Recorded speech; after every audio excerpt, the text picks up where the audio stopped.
ایک بچے کا جوتا سمندر میں گم ہو گیا۔ اس بچے نے سمندر کے کنارے پہ لکھ دیا کہ سمندر چور ہے۔ کچھ دور مچھوارا بہت ساری مچھلیاں پکڑ کر سمندر کے کنارے پہ لکھ رہا تھا کہ یہ سمندر بہت سخی ہے۔ ایک نوجوان سمندر میں ڈوب گیا۔ اس کی ماں نے سمندر کے کنارے پہ لکھ دیا کہ یہ سمندر قاتل ہے۔ ایک بوڑھے شخص کو سمندر سے موتی ملا۔ اس نے سمندر کے کنارے لکھ دیا کہ سمندر بہت کریم ہے۔ کسی شخص کو سمندر کی وسعت سے بہت ڈر لگا تو اس نے سمندر کے کنارے پہ لکھ دیا کہ یہ سمندر بہت ہیبت ناک ہے۔ پھر سمندر سے ایک لہر اٹھی اور اس نے کنارے پہ لکھے ہوئے تمام جملوں کو مٹا دیا۔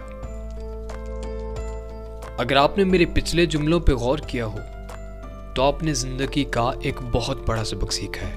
لوگوں کے اپنے متعلق بیان کردہ تاثرات سے پریشان نہ ہوا کریں، کیونکہ انسان وہی کہتا ہے جو اس کے اپنے ذہن کی پیداوار ہو۔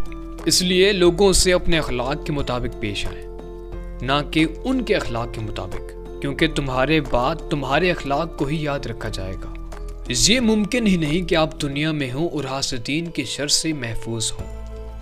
ایسے لوگ آپ کی کامیابی پر خوش نہیں ہوتے، بلکہ آپ کو خوش دیکھ کر ان کے چہرے سیاہ ہو جاتے ہیں۔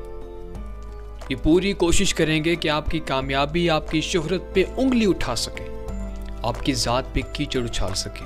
ایسے لوگ کسی دوسرے پر انگلی اٹھانے کو ہی اپنی سب سے بڑی کامیابی سمجھتے ہیں۔ یہ اپنی کامیابی کے بجائے دوسروں کی ناکامی پہ توجہ دیتے ہیں۔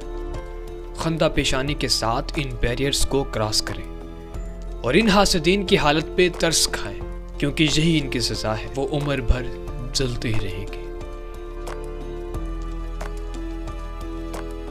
ایک بات اپنے ذہن میں بٹھا لیں، جو کامیابی، شہرت یا رزق اللہ تعالیٰ آپ کی قسمت میں لکھ دیتا ہے، زمین میں موجود کسی انسان کی اوقات نہیں کہ آپ سے چھین سکے، اور نہ ہی کسی انسان کو اتنا ظرف یا اختیار ہے